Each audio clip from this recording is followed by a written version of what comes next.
அனைவருக்கும் வணக்கம். கவியரசர் கவிஞர் கண்ணதாசன் பிறந்த நாள் இன்று. படித்த மக்களையும் பாமர மக்களையும் பாட்டால் தன் வசப்படுத்தியவர் கவியரசு கண்ணதாசன் அவர்கள். இவரது பாட்டால் மக்கள் திலகமும் நடிகர் திலகமும் சிறப்பும் வரவேற்பும் பெற்றார்கள் என்றால் மிகையாகாது. கண்ணதாசன் அவர்கள் பாட்டெழுத, டிஎம்எஸ் அவர்கள் பாட, எம்எஸ்சி இசையமைக்க சிறப்பான கூட்டணியாக அமைந்ததை யாரும் மறக்கவும் முடியாது, மறுக்கவும் முடியாது. இவரது அர்த்தமுள்ள இந்து மதம் புத்தகங்களை யாரும் மறக்கவும் முடியாது.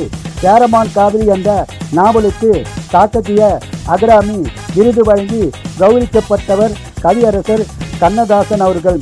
மேலும் தமிழரசு சார்பில் அரசு கவி பட்டம் கொடுத்து கௌரவிக்கப்பட்டார். திரைத்துறையில் ஒரு சகாப்தம் ஆனவர் கவியரசு கண்ணதாசன் அவர்கள். காலத்தை வென்ற கவியரசு கண்ணதாசன் பிறந்த நாளில் அவரை பற்றி கூறுவதில் பெருமிதமும் கொள்கிறேன். நன்றி, வணக்கம்.